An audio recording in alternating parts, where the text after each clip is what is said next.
Day 1. No nest. I've had pain in my paw for days, but no nest, no fixed address, no way to even schedule an appointment. The emergency cave at the forest's edge smells of damp moss and old bandages, the floor muddy from all the paws that stood here before me. I wait outside, in the rain, because there's no room left inside. When it's finally my turn, the healer panda speaks fast, clipped, barely looking at me, more at my file than at me. I get a few dry, expired leaves for the pain in a borrowed pouch that already belonged to someone else. There's nothing to eat here except what I brought myself. Nobody asks whether I've eaten at all. Day 3. Barely a roof. I have a tiny nest now, but no money for a healer. The pain in my paw has gotten worse, but ignore it, because a day's work brings more bamboo than a doctor's visit costs. One he can't afford anyway. When I get home in the evening, I eat whatever's left, usually too little, sometimes cold, because there's no time to cook. Nobody talks to me about my health at this stage. There's simply no one who asks. Day 8.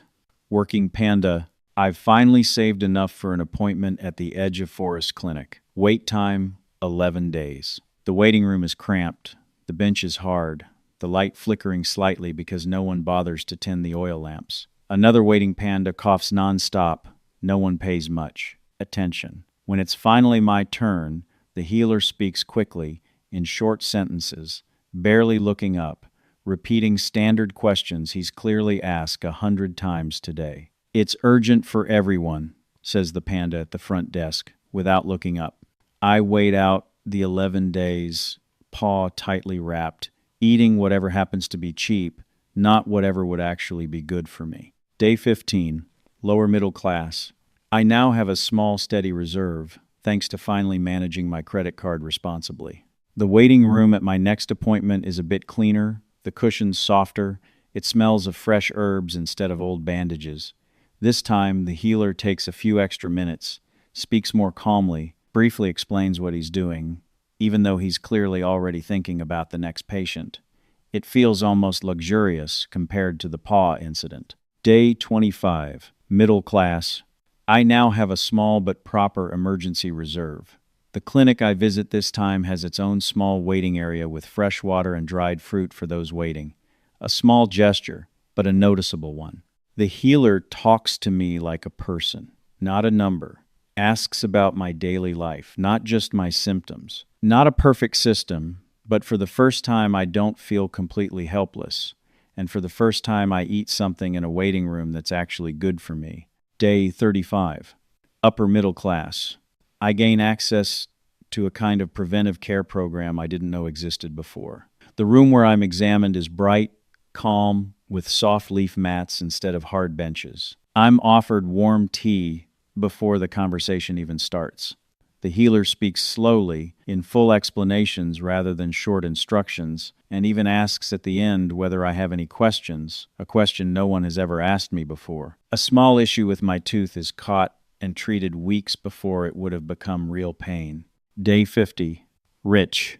I get my first dedicated healer panda, who knows me year-round. When I injure myself slightly, he's there the same afternoon, right at my own nest, with rare herbs I've never seen before, neatly folded into leaf packets. He talks to me like an old friend, takes time for small talk before getting to business. During treatment, an assistant panda brings fresh water and a small, carefully prepared bamboo dish. I think of the 11-day wait from years ago and feel strangely guilty that it's this easy now. Day 65.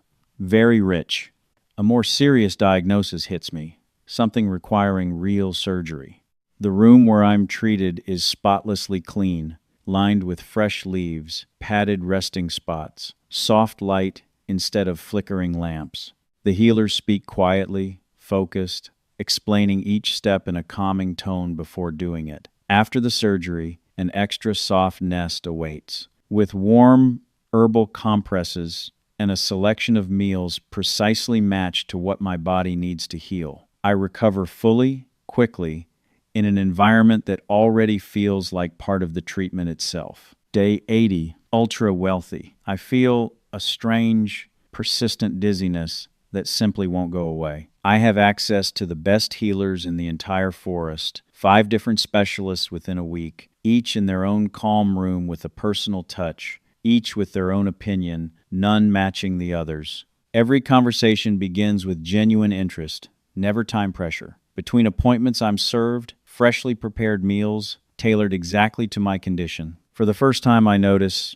bamboo buys me access, attention, comfort, speed. But it doesn't buy me certainty. Some things in the body simply can't be solved with enough leaves, no matter how many healers I can afford. Day 85. I sit with the dizziness and 5 conflicting diagnoses in front of the old Panda, expecting him to tell me to just pay for a 6th healer. Instead, he only says sometimes the difference between the levels isn't that the rich solve every problem. It's that they can afford to keep searching longer for the right answer instead of getting none at all while eating well and sleeping soundly while they wait. Day 100. Forest founder. The dizziness finally gets resolved after weeks and a 6th healer who ultimately corrects the other 5. I now have my own healer, dedicated exclusively to me and my family, reachable at any time, never having to stand in a queue, never sitting again in a crowded room smelling of old bandages. Every conversation with him feels like talking to a friend, never like being a number on a list. Health is no longer a source of existential fear for me. But I've learned that even at this level, no one is entirely safe from uncertainty, just better equipped to get through it in cleaner rooms, with better food, and with someone who actually listens. 1 year later, I sit with the old Panda and think back to the 11-day wait, the smell of the emergency cave, the paw I once had to simply ignore because working mattered more than healing. I start putting part of my bundle into the small, free clinic at the forest's edge, the same one where I once waited in the rain myself, hoping that at least the cushions there are a little softer now.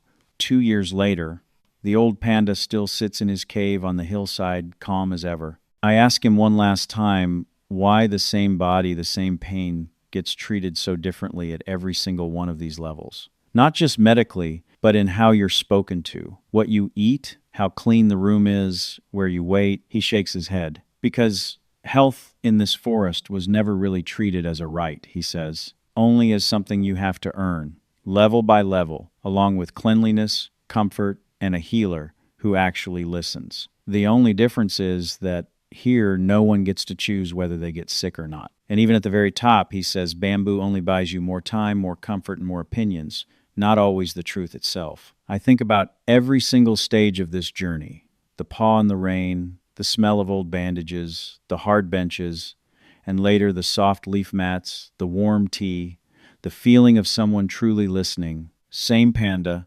same body, but an entirely different forest depending on which level I happen to be standing on.